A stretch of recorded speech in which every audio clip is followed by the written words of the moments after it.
August 16th. I'm Rim. I'm Scott. And this is Geeknights. Tonight on Throwaway Thursdays, we talk about candy. Let's do this.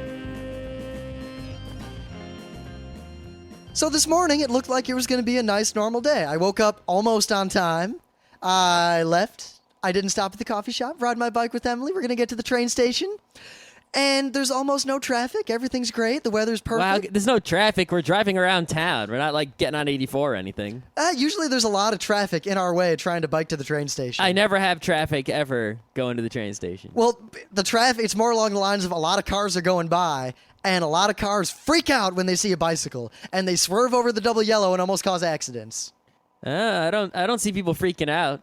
I don't know what you're talking Do you ride about. your bike to the train station in the morning? No, but I ride my car around bikes. Yeah, because you And ride there's people normally. in front of me and people behind me, and they don't freak out. Much of the time when I'm riding my bike, and I'm not in the shoulder, I'm in the lane at the far right like I'm supposed to be, cars will cross all four tires over the double yellow, to the other opposite side of the road, and then drive past me. Well, are they doing it in a freak out way, like whoa, or are they just getting out of your way? Well, they're getting out of my way, even though legally they shouldn't be, over the double yellow. And then the oncoming traffic is freaking out and swerving into the shoulder. Yeah, I just stay far to the left. I don't go over the double yellow line. I'm going to hit a car. Yeah, what I'm saying is a lot of people just go all the way over the double yellow. But the other thing is a lot of times, it's like I get stuck behind a bike person when the lane is too narrow. And you know what? Legally, you got to stay behind that biker. I do, until I have an opening. Especially if I can't see cars coming.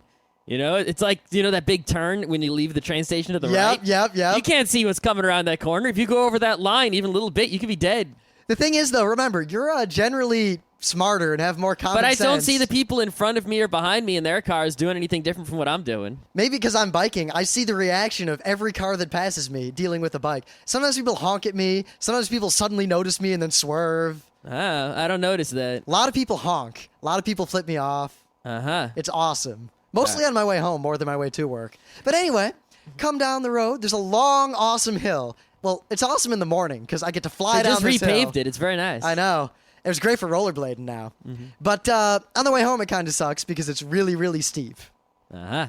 But going down the hill, and there's traffic completely stopped, filling the entire hill all the way to the bottom. Yeah. I turned right in my car onto this hill, and I said, uh-oh. And I turned around, and I went in the other train station entrance, which was just fine. So some dumbass trucker with a super long truck, I mean, I'm talking longer than a long cat, has backed into this driveway and now cannot get out, but cannot back in any further. So he is stopped completely perpendicular to the flow of traffic, 100% blocking the road in both directions with no possible way to get around. Well, it's sort of it's not technically a one-way road, but you're not allowed to leave the train station onto that road. Actually, I've seen a lot of people leaving the train station onto that road now. I've seen police pull people over I know. for leaving the train station where they're not supposed to. Actually, I saw the same guy do it 3 times. So today I actually stopped because there was an MTA cop sitting there. Yeah. And I gave him the license plate and the make, and I'm like, this guy does this almost every day at this time. Uh-huh. So he said he'll be waiting for him tomorrow. All right.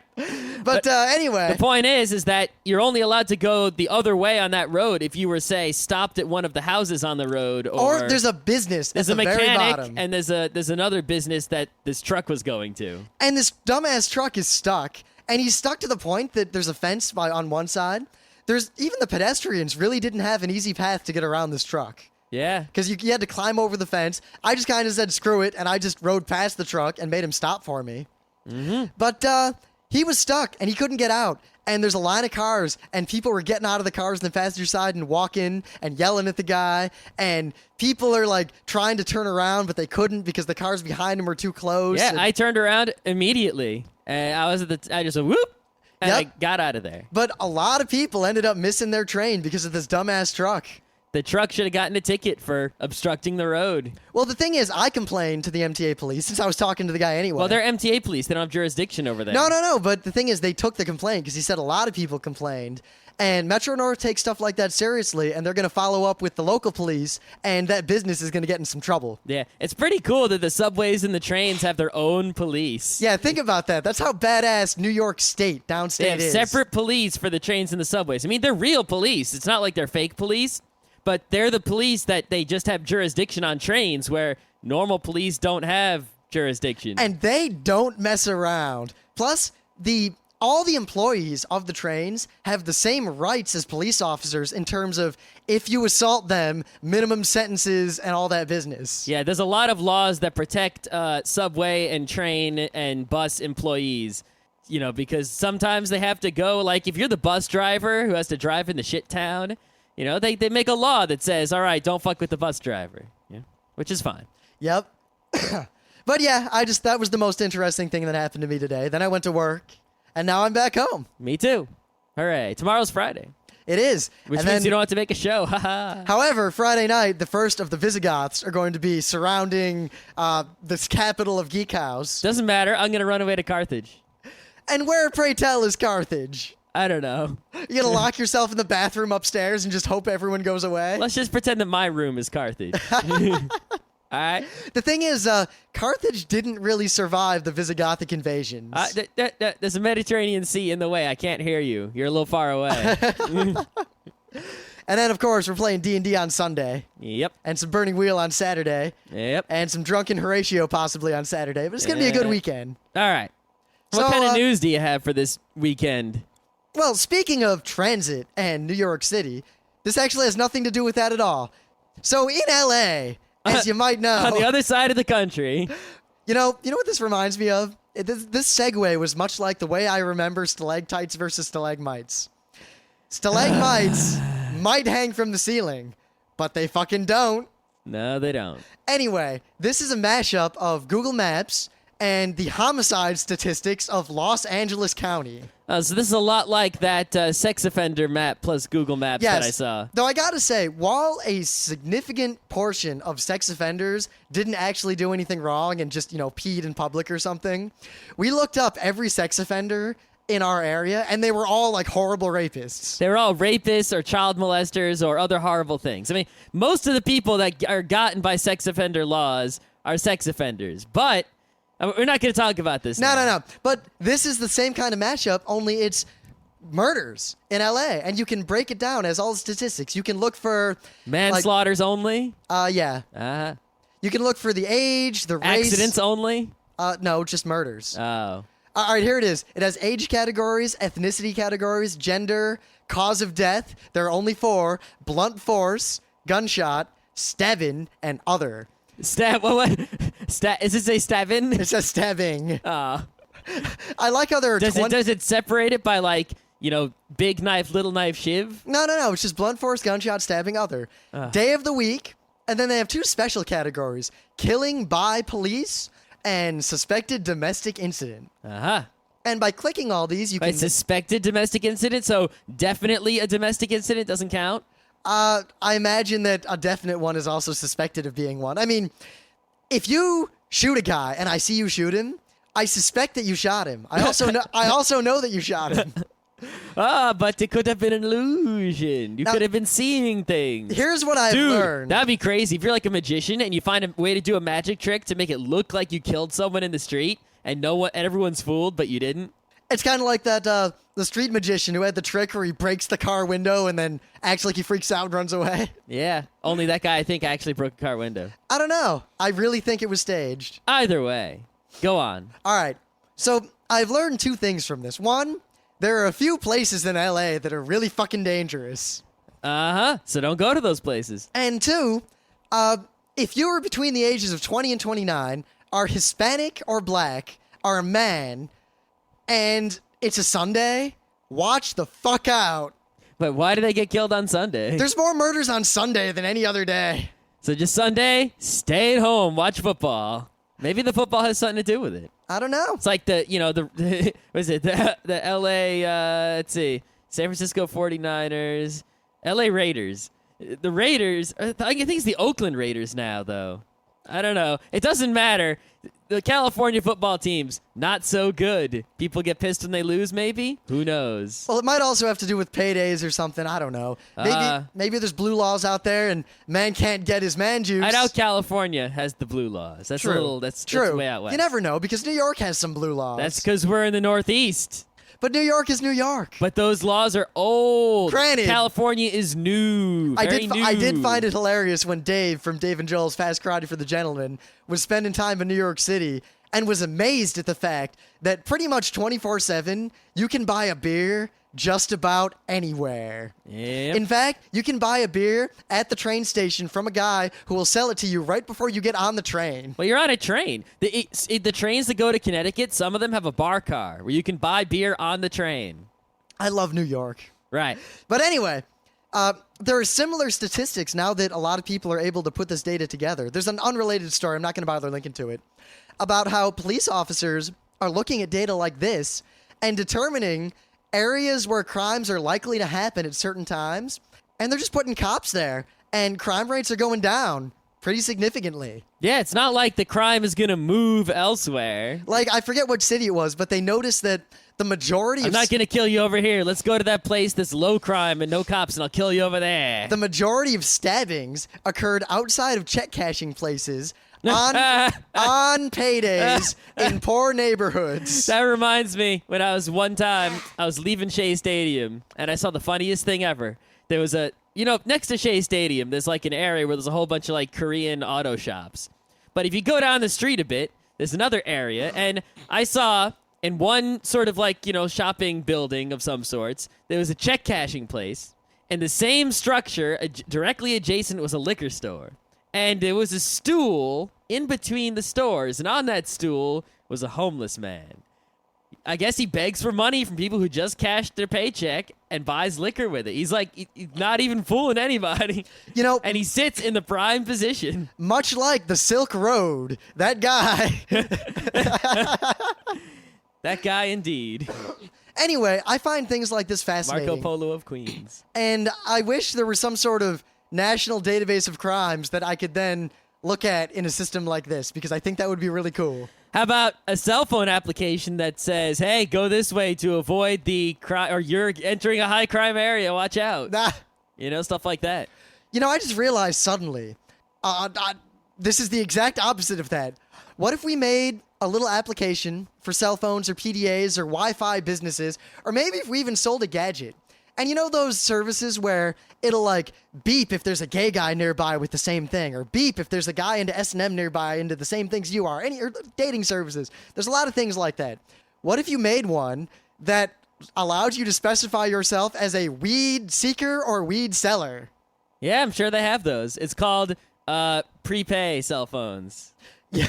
No, I mean, what if it was automatic? Just... your Nintendo DS, you sell a bootleg cartridge, and the DS goes, he got weed, he got weed, he got weed, whenever a guy's got weed near you, and you can just buy some. It's a lot safer than the shoe method or the sock method. So a cop goes on the internet and buys one and walks down the street and it says, he got weed, he got weed.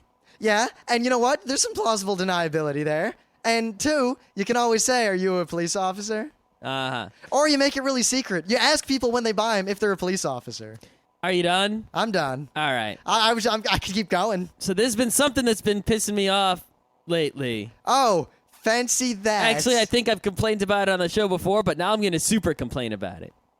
So there was a flight, an airplane, on July 29th, and it was flying from Caracas, Venezuela, to Newark. I've been to Newark. It's in New Jersey, right? And bad weather caused the plane to be diverted to Bmore. It sat there for about 5 hours with passengers on board as food and water ran low and toilets became filthy. Now, wasn't it not just filthy but overflowing? I don't know. It's kind of hard to say exactly what this particular situation was because different statements by different people give varying situation reports. It could be anywhere from everything was just fine to it was the worst thing ever. The thing I want to point out is that the people on this plane, unlike other planes, which I don't respect, I respect this plane from Caracas because after a while, the people, they got rowdy and they started clapping in unison and banging on the overhead containers in unison. All right. And I guess what happened, though, was pretty stupid in that I guess one of the stewardesses was a bitch of some sort. And she must have called the police and was like, if people are getting violent and rowdy, And since it was like an international flight, they didn't let him into customs or anything. They just sort of took him off the plane and treated him like criminals. And they, were calling the people names and treating them like shit. All I have to say to that is because this sort of thing happens a lot, and I don't know if many of you fly a lot in the U.S., and it doesn't happen all the time, and not especially to business travelers, but more often than it should, airlines totally fuck people and don't help them out in any way. Yes, but the point I want to make here is specifically when the problem with a plane is that, like for example, today, that truck was blocking the road. The bus that was stopped, there was a bus that couldn't get around the truck, a bus that was supposed to go to the train station. The bus just let everyone off at the top of the road, and everyone walked down to the train station who wanted to, right? Big deal. An airplane, it doesn't work like that. They don't let people off airplanes. You just have to stay on until you get to the gate, and they let you depart, properly. And you can only get on the airplane when they tell you to, and it's very controlled. You can't just get off the plane if it's, on the ground or whatever. You can only you're basically trapped and at the mercy of the people who decide where the plane goes.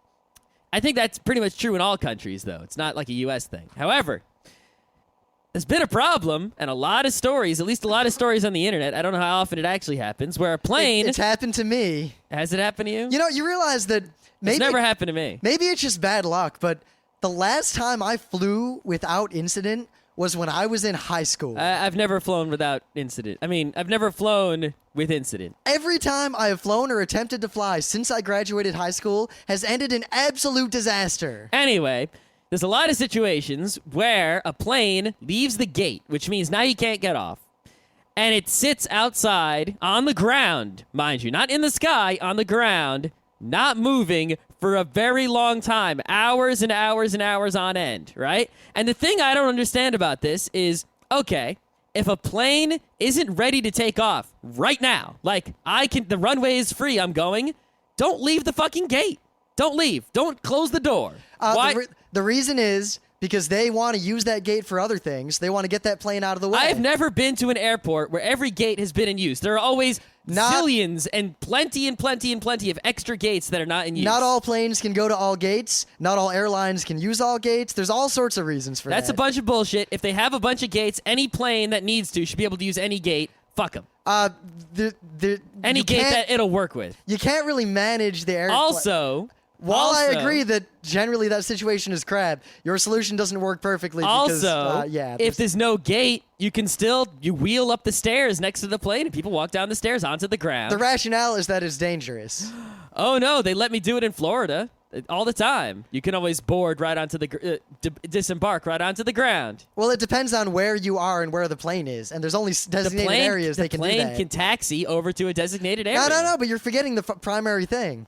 Anything that would help the customer in that situation would cost the airline more money. And here's get them, the thing. and the get them, pilot has to sit on the plane for a zillion hours, too. And so does all the crew and everyone. Yeah. It sucks. Why? They don't want to sit there. They should why don't they fucking complain?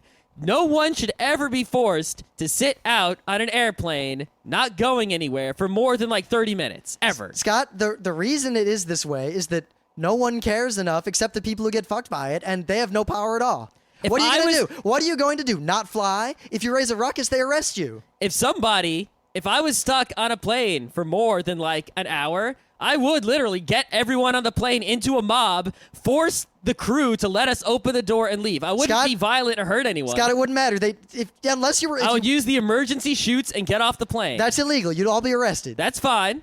It's civil disobedience. I'd want to go to jail. It's better than being stuck on a goddamn plane. The civil disobedience wouldn't work because no one cares. You just go to jail. Everyone else would probably get off free. They'd target you as the instigator. And then everyone else would go about their business and no one would care that you were in jail. That's not the point. Oh, I know. I agree with your sentiment. That's how civil disobedience works. I'm just pointing out that civil disobedience only works if a lot of other people do it with you. Yeah. And no one else cares enough, sadly.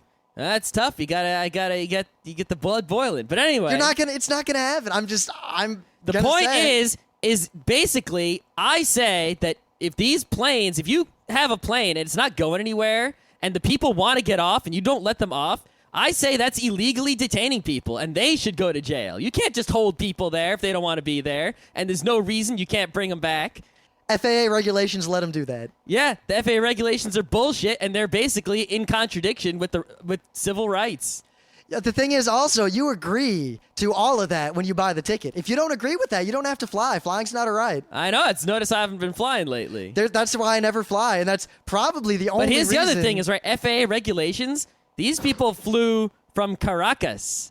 They don't have any FAA in Caracas. Yeah, but they're in the They U.S. didn't agree now. to that shit when they were in Caracas. Actually, they probably did because they bought a ticket that went to America. So they had to buy a ticket that ends up being a ticket that's legitimate in the U.S. Next time I do fly, I'm going to look, and I'm going to see if it says you agree to be stuck on the tarmac or go wherever the plane goes, no matter what, and such. I don't think it says that on there.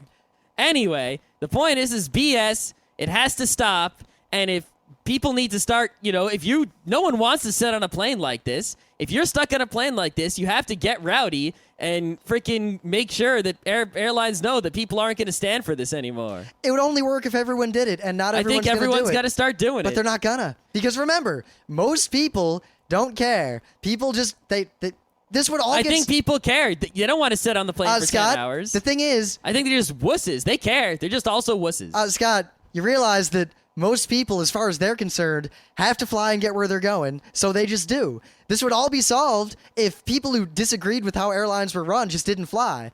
The thing is, people fly anyway. The problem so no one is that cares. it's a monopoly. There's no... It's not like if there was an airline that, say, didn't have this stupid policy and would bring you back to the gate, I could do that airline instead. But Scott, it's not a monopoly because there's a lot of competing airlines. No, it's not a monopoly like that. But the point is that all of the airlines have the same bullshit rules. And there's no alternative to flying to get places in an efficient manner. There's no, it's not like I can take the train and get to Florida in a day. The train takes 2 days. Scott, all the grocery stores have the same rules. You can't walk in naked. You can't walk in without shoes on. Those are rules of the whole world here, the country. But the thing is, I don't have a choice. I can't. I mean, it's not a monopoly, but yet I can't choose. And when you don't have a choice, and you should have a choice, the only solution is to get rowdy. Well, I just don't think it's going to happen because most people don't Well, it care. happened right here. I am And exercising. it's in the New York Times. And I think no one's going to care. I'm just being realistic about this. Most people don't care about much at all. I think people care about being stuck on a plane for 10 Scott, hours. most people never get stuck on a plane. Yeah?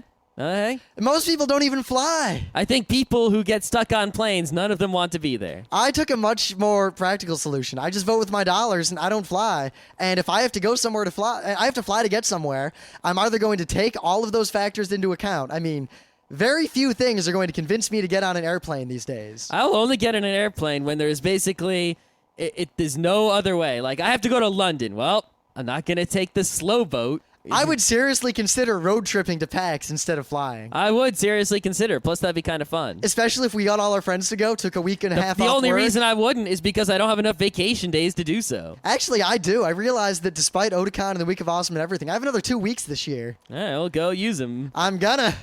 But, yeah, not enough vacation days. Oh, well. I also have like 2 months worth of long-term disability I gotta come up with a way to use. My long-term disability? Basically, Here, I got a baseball bat with your name on I it. don't get sick days. I get choice time days I can use for whatever I want. I get a month's worth of them, I get infinity sick days and, like, a number of personal days. plus holidays. But Yeah. I get long-term disability, and I accrue it continuously. And, of course, all my things roll over forever. There's no limit to how many I can have. But if I'm out for more than 5 days due to illness, then I don't lose vacation days. I lose long-term disability days instead. Mm-hmm. So, yeah. So I'll just break your leg or something. Broken leg really wouldn't be an excuse to not go to work. Concussion. How about vague, pain-based diarrhea illness? Oh no, I'm going to be out for a week. Sorry. Uh-huh. Shady note from a doctor. Hi, everybody. Yeah, it's Dr. Nick. Flammable means inflammable. What a country. Yes. That's bullshit when they hold you on a plane. While it is, I think your idealism is a little bit misguided. And while I agree with all of your sentiment, as a practical man, I don't think enough people give a shit. You just sit on the plane? What would you do? What I would do is not fucking fly. You're already on the plane. It's already stuck. Now what do you do? Well, the thing You've been is, there for 5 hours. all right, you want to get the It's exact not moving. scenario. Here's what I would do. I would very diplomatically gauge the mood and possibility of joining me of everyone else on the plane.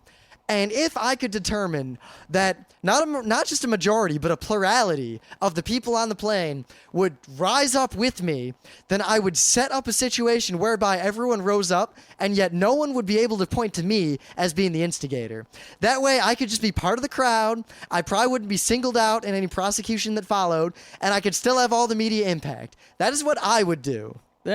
Even so, the end result is if they don't let you off the plane or taxi you back, somehow someone opens the hatch and you all go down the emergency chute. And get I the would hell out of also, there. outside, regardless, just sue the airline in civil court. I'd come up with something. I would definitely sue the airline in at least small claims court. I'd get a lawyer like immediately. Well, the thing is, I have a lawyer, so it'd be free for me to sue. I just have to take the time off work to deal with There it. would definitely be some suing going on no matter what. Plus, you know what you could do is you could set them up to where the damages are very high, unbeknownst to them. Like, if I was going on a trip to make, like, a $2 billion business deal or something... The thing is, you can't sue for things like that. Oh, come on! All that stuff is covered in the contract you agree to when you buy a plane ticket. You basically say, I agree to the possibility that I will not fly anywhere and What yet I will about still this? be charged. What about this? You ready? I have diabetes, and they didn't let me take my needles on the plane because they're not allowed. And I've been stuck on the plane for too long. If you have diabetes, there's rules where if you fill out the proper forms, you are allowed to bring them on the plane.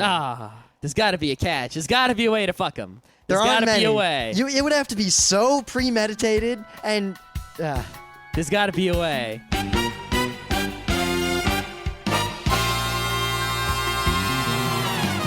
Things of the day. I'll be real quick about this. This is an old video. I have it, in fact, I have this original video in my collection of fucked up videos from way back in the day. But I saw it on the internet, and I remembered it. And all I want to point out is that this kind of prank I like because, one, it proves to you whether or not your friend, whoever you were pulling this prank on, is able to deal with a dangerous and stressful situation in a calm and collected manner or not. Uh-huh. The only problem with the prank is you're a gigantic asshole if you actually attempt it. Why? Well, because if you do it, the person who is the prankee might react in a way that is dangerous to you or others. I guess that might be true. The prank is basically a guy is filled in with a light switch, something, and he acts like he's being shocked, and he plays some electric shocking sounds. And the guy standing there freaks the fuck out. I would have just, body checked you off of the light switch, as is supposed to be. Well, actually, when I used to help other people with that stuff, they always kept an oar around. And if someone was shocked, you're supposed to use the oar to hit him off of the ladder. Well, if I had an oar, I would have hit you. Yeah, there's a bunch of things you can do. The thing is, you basically, wouldn't that suck? You pull a prank to get hit, so the pranker gets hit. That's kind of dumb. Yeah, there's a lot of pranks like that. Yeah, I mean, imagine if you're trying to fool me into freaking out and I end up hitting you. Oh, it's like that famous video of there's this cool black guy and he's walking up to do a trick-or-treat in the house. And Oh, yeah. and there's a scarecrow and it's sitting there, but the scarecrow is actually a dude. And the scarecrow suddenly jumps up, wood, wood, wood. And the black guy must have been a boxer because he perfectly just punches the guy in the face immediately. And then he's like, oh, shit, dude, oh, shit. Are you okay? Oh, man. But the hit was solid. It was beautiful. It was majestic. And I gotta say, while that prank is awesome and I love pranks, if you're gonna pull a prank, you've got to be ready for someone to punch you. Yes. All right, so All I want to say is the expression on the guy on the right's face as he goes from shock to screaming to shock to screaming, he kind of opens and closes his mouth a bunch of times. It's hilarious. And then when he punches the guy in the face with the banana, equally hilarious. punch the banana. Anyway. So there's a website I found. I think someone sent this to me or something. I'm not sure. Whoever you are, I forget who you are. Sorry. Anyway, it's called polarrose.com. And what this is a beta test of a new technology that's actually intuitive and I think pretty cool. It's like, you go around the internet and someone says, check out my new thing, Twitter. And you're like, whatever, dude. I don't get it. This is something I totally get and I think is awesome. You know what? All right, check this out. First, it's a Firefox plugin. Also an IE plugin, but not yet. It looks in your browser at pictures on web pages. All right. It looks for faces of people, and it attempts to recognize them. If it doesn't recognize them, it puts a little rose on it adds to the graphic this lapel pin that looks like the Polar Rose logo, right? and you can click on it to sort of write like the name of who the person is and stuff like that. And if on another website someone else looks at another picture of the same person and they have the extension, it'll say, "We're pretty sure this is Scott Rubin." You know, or is it Scott Rubin? Yes, no. Information about him. So you'll be able to browse the net in Firefox with this extension, and just looking at pictures of people, it'll tell you who a lot of those people are, even if the webpage doesn't tell you. That's really cool. It is. I think it's really cool, and it'll really help for, going around the internet, just looking at pictures of people, recognizing them, recognizing famous people. It'll improve facial recognition technology, across people at like different ages. So like, someone with a young and someone old who are the same person, it'll name them both the same, and maybe it'll be able to start recognizing people, from a picture and now when they're younger. And I just really, really look forward to the day, which I think is going to happen in our lifetime, where I can wear glasses or have a cyber implant or whatever, probably glasses, where it'll just show everyone's names floating over their heads all the time, and it'll just figure it out based on technology like this. And then if I double-click on those names, I'll get their Facebook. Yes. Or maybe it'll tell me stats about them, like the last time I attempted to kill them. I don't know. Yeah, something like that. Or, maybe they'll be red, which means they're evil, and they're going to get me. But green means they're not PvP, and I'm all right. Okay. Right. So this is one of those kind of throwaway Thursdays. Throwaway Thursday. You can always tell a throwaway Thursday because we either review a movie, which means we couldn't come up with anything better. So we're going to talk about what movie today? Or we talk about a food-related topic. Yeah, food. It seems like there's a lot of requests and a lot of show ideas for food. We could probably turn Thursdays into food days if we wanted to. I still just think have a big drumstick as the icon. Our best food episode ever was when we had our friend Adam on. That was a good food episode. When he told the story of him and his friends, all Americans, in Japan, basically eating They ate all the sushi. There was an all-you-can-eat sushi and food place, and basically you can eat all you can eat for like an hour, and you pay a set price. They ate it all. They just ate everything that came until there was nothing left, and no one knew what to do. All right, so today, going to talk about candy. I like candy. Candy! All right, so the thing about candy, first off, I want to say, is that when I was a kid, candy was like gold. Candy was like Halloween was my favorite holiday. Like a Jolly Rancher was like a silver dollar. I mean, when I got candy, I had this debate because I'd be holding it, and it's, do I eat it all now, or do I save some? Yeah. Because I might not have candy 5 minutes from now. I don't know. Basically, I couldn't be happier than if I had candy all the time when I was a kid, as long as I didn't eat so much I got sick. Yeah, which only happened twice a year. And every year was the same times. It was always Halloween night, and then the night after Halloween night. So now, candy, I still like some candies, not all candies. Actually, I think I don't like less candies than I used to, but I like different candies. And I don't like it as much, and I eat it a lot less. Yeah, I mean, when I was a kid, I would eat pretty much any amount of candy you gave me, given enough time. I didn't like every candy when I was a kid. No. One thing I've never liked are those goddamn puffy circus peanut. No, I don't like those. Good God. I don't like Necco wafers. They're disgusting. I like Necco wafers. You suck.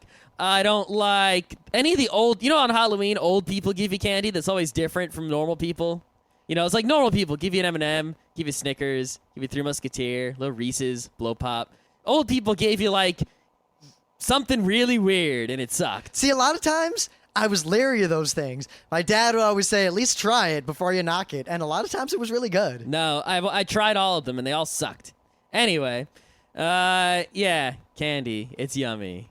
See, the thing is, maybe we should break this down into topics, like good individual idea, bits. because I don't know what else to say besides listing the favorite and most hated candies. I mean, favorite of all time, if I count my childhood and my adult life, to this day, I still really like Kit Kats. Favorite of all time is hard to say. I really like some Reese's Peanut Butter Cup. I really like some Blow Pop. I like some Bazooka Joe. I like some Three Musketeer. I like some Milky Way. But like there are some. You know what? No, favorite of all time. Godiva has this one candy. It's a disc. It's a circle of chocolate with a mint cream in it. It's perfect.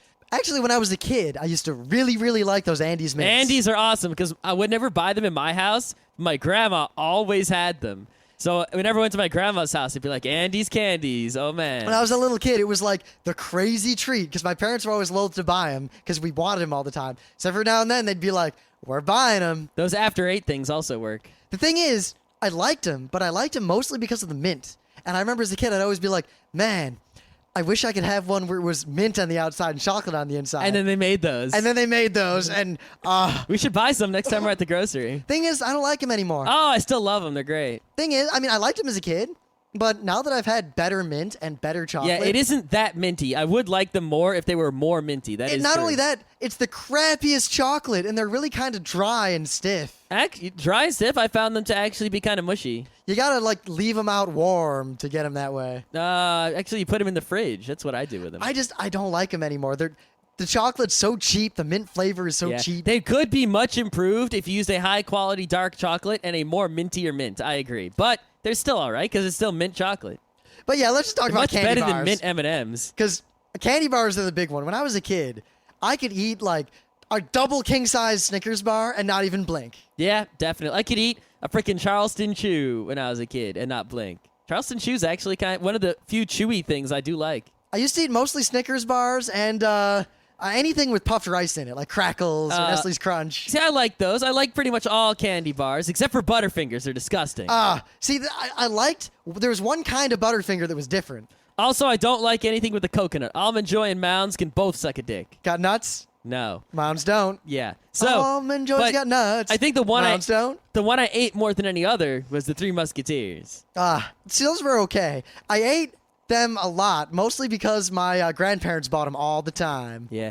I think I might prefer the Milky Way technically, but for some reason I just always ate Three Musketeers when I was Plus, a kid. Three Musketeers, they were actually not that bad for you. Well, because the chocolate on the inside is sort of like this light and fluffy kind of mousse. I'm pretty sure it's mostly artificial cancer-causing stuff, but Yeah. it's in lieu of, I guess, fat heart attack-causing stuff. I mean, just when I was a kid, I liked the dense candy bars, like the Snickers bar, which was just like caramel and peanuts and chocolate. That's one thing. The Snickers commercials that I remember were kind of honest, which is, hey, are you really hungry? Do you need something to hold you over until you can get a meal? Snickers does work for that. It feels like a lot of food in a very small amount of space. See, it used to, and I used to eat them all the time. Of course, as a kid, I think back to how much food I ate, like from the ages of 9 to about 19. Aside from drinking like 6 or 7 cans of Dr. Pepper every single day and drinking like 2 glasses of orange juice every morning, I ate like a Snickers bar every day too. When I was a kid, I could eat, like especially high school years, I could just eat a zillion foods. Especially candy bars. Like I was a bottomless pit for eating food. Now, not so much. I don't know now. I really can't eat a candy bar. Like almost any candy bar except a Milky Way because it's so light. But I can only eat like one. See, I can't. Like the thought of And eating, only if I'm hungry. the thought of eating an entire Snickers bar or an entire anything other than like a fancy pants chocolate bar or some white chocolate or something. Or Oh, fudge. white chocolate. I could eat just infinite white chocolate. Oh, white chocolate is like the best thing ever. Especially if it's real white chocolate. I mean, fake white chocolate is okay. But real white chocolate, It's expensive. It but is real expensive. Goddamn. Goddamn is right. Actually, I like how it's not even chocolate. the worst thing I ever did, but also the best thing. We were in Wildwood, right? And you can get really good fudge in Wildwood from like 4 fudge places, though Douglas is the best Douglas fudge is the best fudge. because they have a pavilion. Yes. But I got, I forget, it was like chocolate and peanut butter fudge like mixed together. And I got 1 bar of it. You know, one of those like 4.5-inch, 5-inch long bars of fudge. Yeah. And it's like an inch square by an inch. And I was carrying it around and I just ate the whole thing like a candy bar Yeah. in the span of like 5 minutes. Like it's weird because I remember fudge being heavier and more filling in the stomach, but See, it really isn't so much. well, it kind of is. I was fooled. You see, I could have probably eaten a half of that thing and been okay. But I ate the whole bar. That was like a 1/4 pound of fudge. Mm-hmm. And about 20 minutes later, I started to play DDR. And I made it through half of 1 song. And that was the end of that. Alrighty.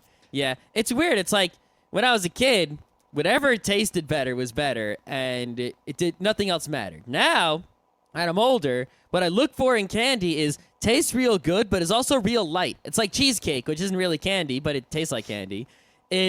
I want to eat a cheesecake where I can eat a lot of it without filling up. I want it to be light and fluffy, but I want it to taste just as good As the super dense, like, amazing. It's See, like I go someplace and they have like the super dense chocolate cake. I just can't eat that anymore, even though I love the taste of it. that's what it really comes down to. When I was a kid, like I could eat half of a cheesecake, no matter how dense it was, and I could just eat dense foods and foods that had like more calories per pound than is reasonable for a human being to consume. Nowadays, if I try to eat dense food like that, I just can't. My body says, "Whoa, you don't need this." Yeah, like what are you if doing? I buy one of those big, thick, like chocolate dessert cakes that, like, I could eat like a slice of it that's pretty thin, and then I'm done. And I'd have to share it with like a whole table of people. Yep. I mean, my grandma used to make these brownies, and they were like the best brownies in the world, but they were ultra dense. They were like a half-inch thick, and they were heavy. It's kind of like when you pick up a piece of metal and it's heavier than you expect. That's what these things were like. And they were full of walnuts. Oh, they were the best things ever. But now, I can't imagine eating more than like a square inch Yeah. without getting sick. It's just too much. And I still can eat the same amount of calories. I just can't eat those dense foods. Yeah, it's got to be over time. You got to spread it out thin, I can eat 1,000 calories. It just takes me half a day. You can't eat 10 calories. You can't eat 10 peeps. I can't eat a single peep. They're disgusting. I can always eat one because the first peep, I think, hey, a peep, and I eat it. And then I feel sick, and I remember what peeps taste like, and I remember what they feel like in your stomach. Peeps are not good. They're disgusting. I don't know why anyone eats them. That's another thing. I can't eat things that, they may not be dense, but they're just so sweet, like cotton candy. Cotton candy. I used to love cotton candy. I don't know. I'm kind of. I was never big on cotton As candy. a kid, I loved it. It was great, but now I eat cotton candy, and it just hurts. See, the sweetness doesn't really bother me so much. I mean, for me, sweet equals tastes good. It's like, oh, people say this is too sweet. I'm like, what? You mean it tastes too good? I don't know. For me, I think a lot of it is that I started eating and drinking a lot of different things after I went to college and then to New York City and all this business, and like drink a Japanese soda like a Ramune or like a seltzer spritzer or anything like that. And they don't have a lot of calories in them, and they're really kind of light, and they're not super sweet. They have flavor. And now I can't drink super sweet things. Like I can't even drink Dr. Pepper, which was my favorite drink in the world for much of my life. Maybe that's because I just don't drink soda at all. So like, because a lot of kids and you drank a whole shit ton of soda at some point in your life, even if not currently. And I just never did. I drank mostly apple juice, which is, so I don't know. See, I don't think that's it because it didn't desensitize me. In fact, if anything, the more soda I drank, the more I craved sweet things. And once I stopped drinking soda, partly because soda was expensive in college and I was kind of poor, I went for a top point all this time, and then soda cheaper than water, real expensive. Yeah, well, it's not cheaper than water. It's only cheaper than crap bottled water. Yeah. But I just found that I couldn't drink super sweet things anymore after I stopped drinking soda for a couple of years. Kind of like how we used to watch TV. I used to watch a lot of TV. And then I went to college and I didn't watch any TV because I didn't have time. And then I'd go home for a while and the TV'd be on. And it wasn't just, TV. It was, wow, TV's really painful to watch and crappy. Oh, what the fuck, a commercial? I do have the same experience with television. But if I'd been watching TV all through college, I wouldn't have felt that way. I just would have watched more TV. Yeah. I think soda's the same way.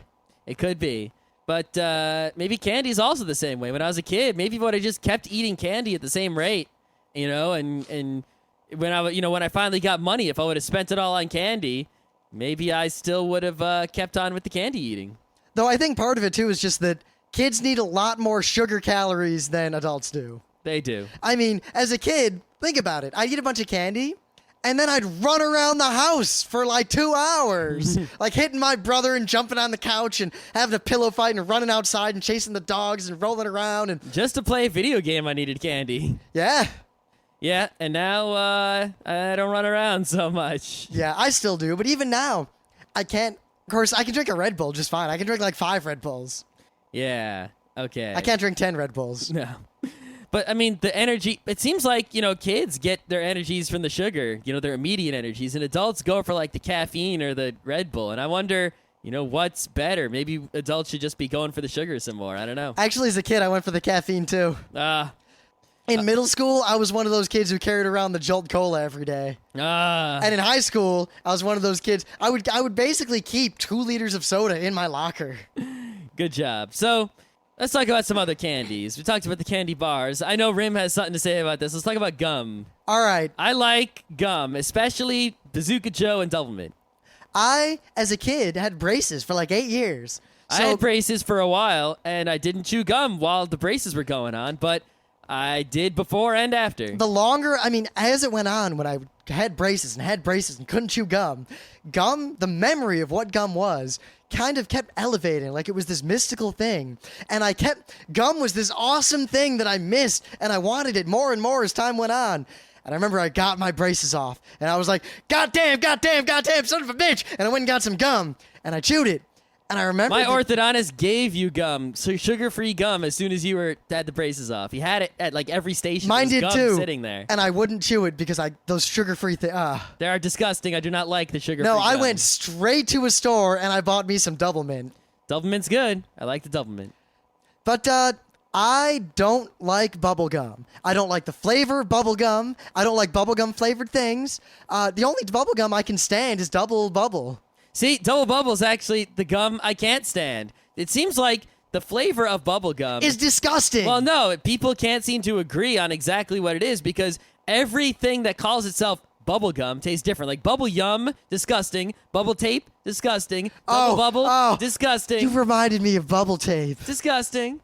But zebra stripe gum, not so disgusting. It's kind of fruity. But Bazooka Joe is the only bubble gum that tastes good. Carefree's okay-ish, not really. But the rest of them all kind of suck. And the only other good gums are non-bubble gums, like Doublemint or Trident, the cinnamony Trident. I used to chew Big Red a lot. I liked 'cause it was Cinnaburst cinnamony. when I was a kid, but now Cinnaburst I can't handle. Oh, I got a fucking story. I know you had this story. I set it up for you. Oh, you're beautiful, Scott. So, in high school, my school was the pilot program, along with a few other schools in the area. You know, there was Cinnaburst and all those related gums. Fruitaburst. Mintaburst. Flavor crystals, right? Yep. So, they tried to market Fruitaburst, and Fruitaburst didn't do so well. No, it didn't. But I don't think any of the bursts are still around. But Cinnaburst lasted the longest, because it was pretty good. It wasn't as good as Big Red back in the day, but the flavor crystals kind of worked.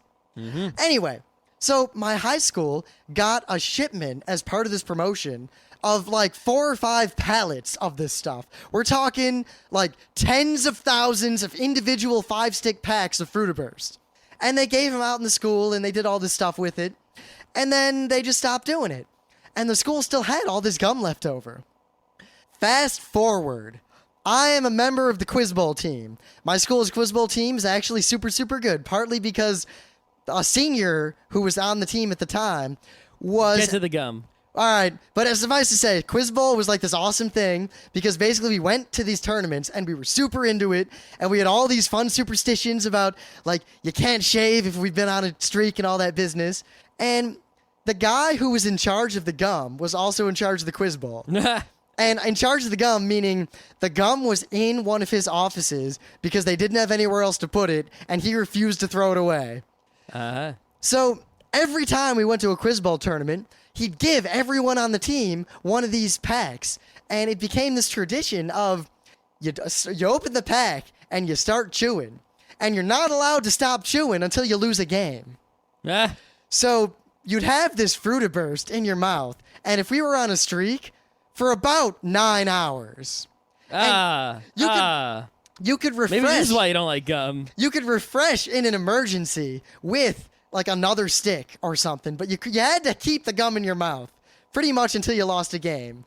And sometimes we'd switch it up, like at the lunch break, we'd refresh and we'd take all new gum. And that was well and good because Fruitaburst wasn't that bad, even though, you know, if you chew gum for way too long, you start to get a headache. You start to feel like shit. You do indeed. You get really clean teeth, though. Yeah. But that wasn't so bad because the tradition, a lot of times we'd lose tournaments on purpose just so we could go play euchre and football for the rest of the time. With the other teams who also lost on purpose, premeditatedly. And then a bunch of shitty teams went to the championship and our coach would yell at us like, what the fuck? Those teams all suck. Why do you get eliminated? But anyway, so fast forward 2 or 3 years. Now I'm a senior in high school. The tradition still goes. The Fruitaburst is 2 years expired. Uh-oh. It tastes Like, I don't know what it tasted like. It was disgusting. It was so brittle. You bit into it and it would kind of crack into 3 or 4 pieces. I hate when gum goes stale like that. It's basically, All I want to say is the team kept up the tradition. I, however, while I kept up the tradition... You bought new Fruitaburst. No, because you couldn't buy Fruitaburst anymore. Oh, you bought different gum? I just had different gum, and I acted like I was chewing the Fruitaburst, but I was totally chewing Double Mint. That's the way to go. And I want to say everyone else, as far as I could tell, was chewing the Fruitaburst. And I knew it because I saw them spit it out. And it was always when you spit it out, it was so brittle and expired, they would break up into like 2 or 3 pieces. Oh, yeah. Yeah, I remember in high school that Winter Fresh was really popular, but I never liked Winter Fresh. It's disgusting. All right, that's all I got to add there. Yeah. I remember way back before Altoids became like super commonly marketed everywhere. Altoids were pushed on me by the high school teacher when I was in middle school of the band. I don't like Altoids either. I don't understand them. I fucking love Altoids. You know what? It's just peppermint. That's it. There's nothing to it. It's just super strong peppermint. I'm not a fan. I like I like peppermint. mint. I like peppermint even, but Altoids, not so much. They I don't know. do When it I was for in me. middle school, we were all into that, extreme caffeine, blah, blah, blah. I wasn't into that. I was avoid caffeine, avoid. Altoids kind of were part and parcel to that. Extreme caffeine, extreme mint. Check it out. I'm going to eat a whole package of peppermints right now. I think a lot of people bought them because of the tin. Yeah, and because they were really strong and they were kind of a cult thing. And then Altoids decided it was time to market them full on. And Altoids are really popular now. There's a million flavors. I like most of them. Yeah. What other kind of candies can we talk about here? We got gums. We got candy bars. I used to love Reese's peanut butter cups as a kid. I still like them, but I don't anymore. I can't eat them. They taste like fake crap. They do taste like fake crap, but it's good fake. No, it's not. It's The terrible. thing is, Reese's, Pieces. Reese's Pieces are awesome. No, they're disgusting. They've always been. They've. It's never been the same or as good as the peanut butter cup. Reese's Pieces it's are like awesome. the ghetto child that sucks. You can go to hell. Nah. M&Ms are the way to go. Reese's Pieces are like, whenever I eat Reese's Pieces, because I thought I was getting M&Ms, and then I get Reese's Pieces, and I go, what the fuck? I thought I was expecting fucking M&Ms. This is bullshit. M&Ms were okay, but I always liked the M&M with peanuts in them. M&Ms with peanuts are superior to M&Ms, but M&Ms are okay. Pretty much anything that says M&M on it is going to be good in some fashion. I mean, even when they came out with all those crazy M&M flavors like mint and peanut butter M&Ms and et cetera, none of them were as good as the actual peanut M&M, but they were okay. Let's just talk I wouldn't about, go for them on purpose, but let's just talk about candy that sucks. I think that's more fun. candy that sucks. I remember Nerds. Nerds, they're okay. Thing is, I ate them, but to this day, I don't know why, because I didn't like them.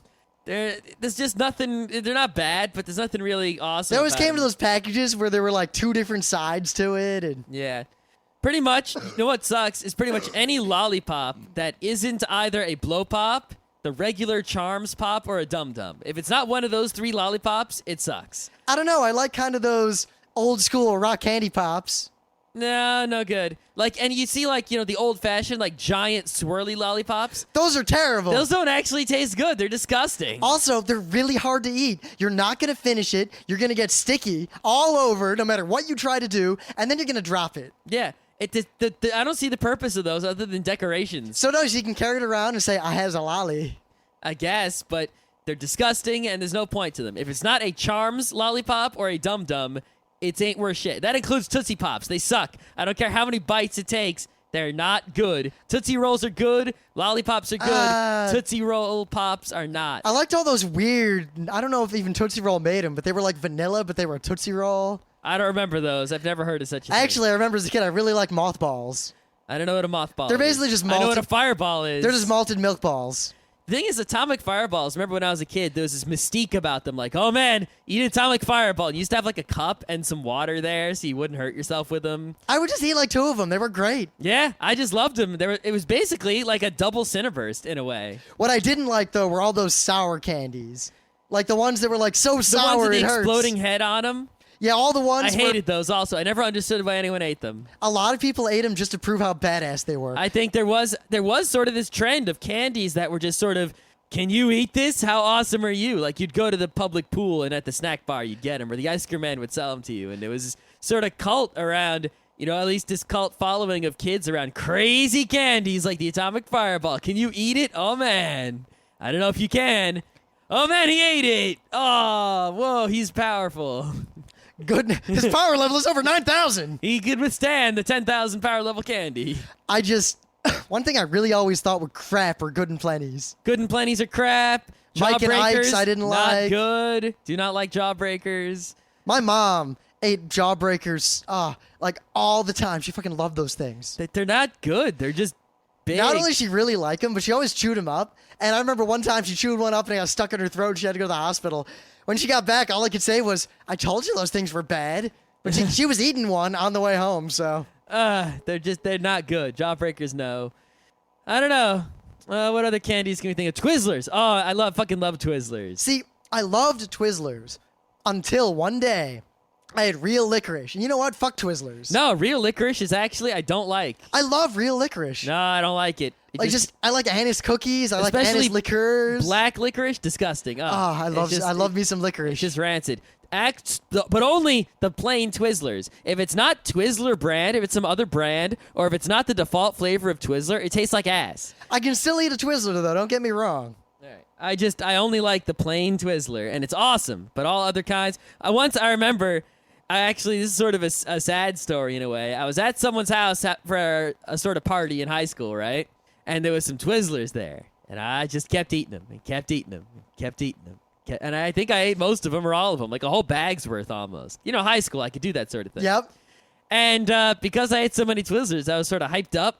And I sort of ended up playing Warcraft 2 on his computer. And everyone else was watching Holy Grail, which I'd never watched. But since they didn't try to sell me on it or anything, I didn't realize what I was missing. And I ended up watching it later at some other time. Oh, man. Yeah.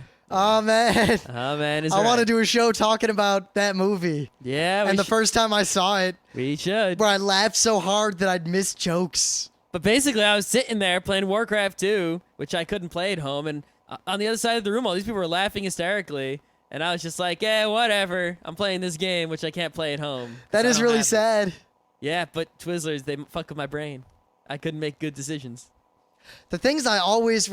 there's all those stupid gimmick candies like the ring pops. No, ring pops are just shitty pops that on a ring. They suck. Though they were really popular when I was in school, and everyone would wear them around the school. And the ones that were actually okay because they were practical, the ones that came out, the push pops, they came out of a tube. Because while they didn't taste so great, they didn't taste bad. And it was practical to push them back in the tube, and you wouldn't get sticky or anything. Actually, I really like those suckers that were like a big sucker at the top with like an O on them, and then the stick was just kind of this like piece of paper rolled up that was kind of in a U shape stuck into it in two spots.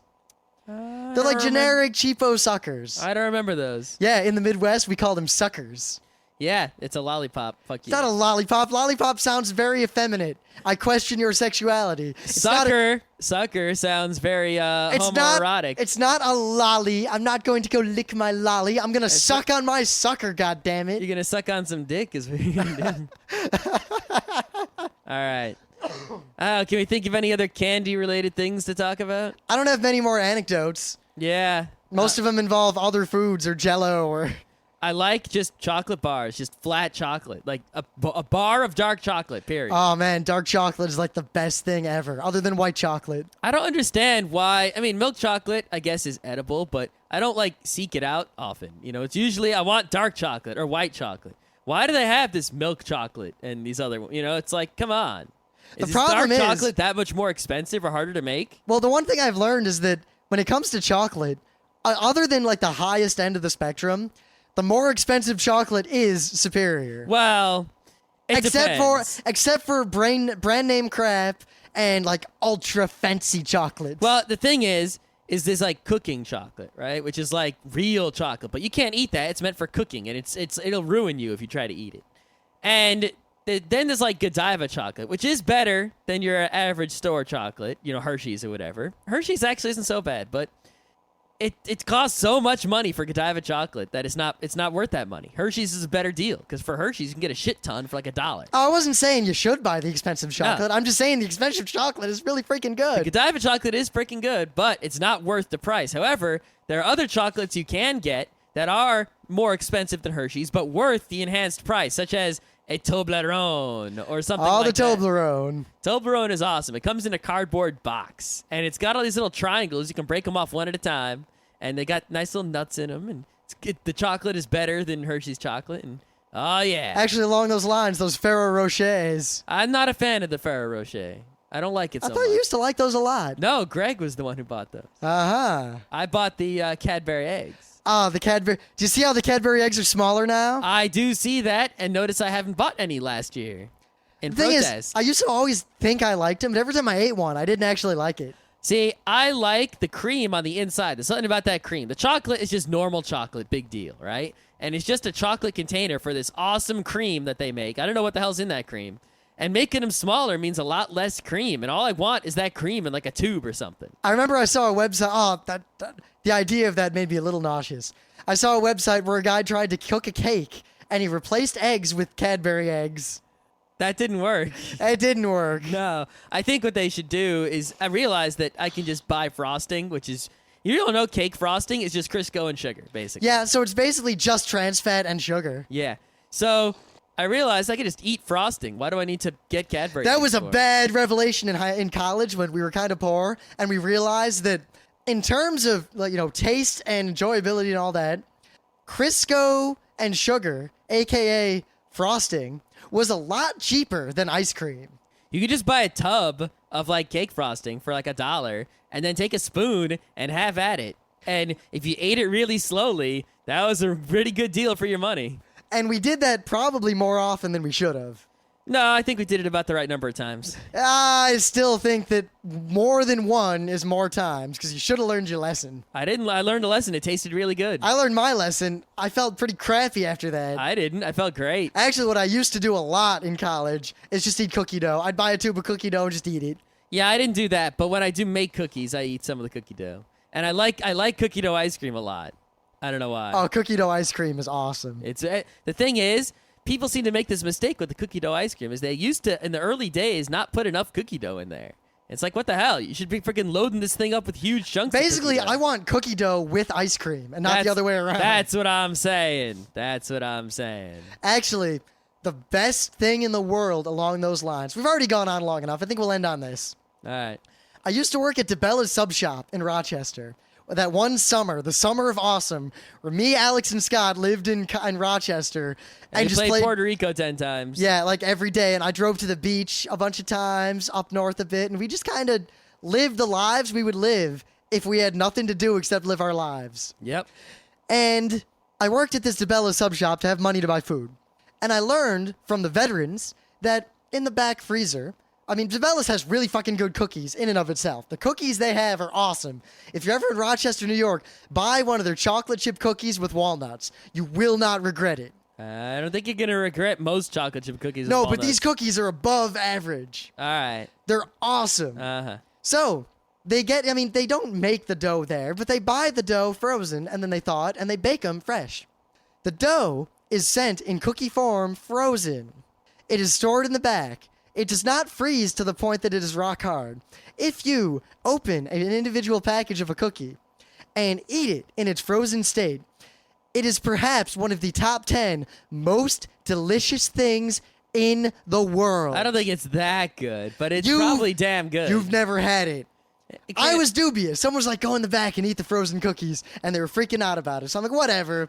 So I go back there one day and I'm cleaning. I'm like, you know what? All right. And I ended up eating like 5 of them. And then they're probably good, but they can't be that They're good. so good. I like a Cookie Witch. Cookie Witch. Cookie Witch is real good. Yeah. Cookie Witch has got to be like super dry ice frozen though. Well, the thing about a Cookie Witch is I want the cookies to be like not warm, but cold, but squishy. You know, they got to be chewy cookies, right? But the ice cream has to be freaking like solid, hard vanilla ice cream with chips. I like when there's chips in there. Even though I like it to be hard at first, but with ice cream sandwiches or anything like that, I love it the most if the ice cream around the edges is so melted that it's not going to drip yet, but it basically just mushes into my mouth. I don't like that so much. I like hard ice cream. All right, we've talked long enough about that.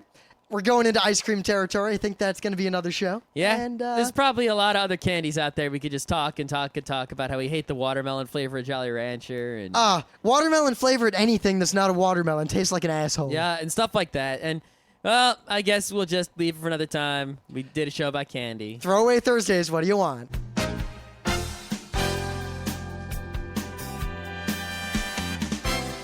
This has been Geek Nights with Rim and Scott. Special thanks to DJ Pretzel for the opening music. Be sure to visit our website at www.frontrowcrew.com, where you'll find show notes, links, our awesome forum, a link to our Frapper map, and links to all the RSS feeds. We say feeds plural because Geek Nights airs 4 nights a week, covering 4 different brands of geekery. Mondays are science and technology. Tuesdays, we have video games, board games, and RPGs. Wednesdays are anime, manga, comic nights. And Thursdays are the catch-alls for various rants and tomfoolery. You can send us feedback by email to geeknights@frontrowcrew.com. Or you can send audio feedback via audio. Just click the link that says Send Me an Audio on the right side of our website. If you like what you hear, you can catch the last 100 episodes in iTunes or in your favorite podcatcher. For the complete archives, visit the website, which has everything. Geeknights is distributed under a Creative Commons Attribution Non-Commercial Share-alike 2.5 license. This means you can do whatever you want with it as long as you give us credit, don't make money, and share it in kind. Geeknights is recorded live with no studio and no audience. But unlike those other late shows, it's actually recorded at night.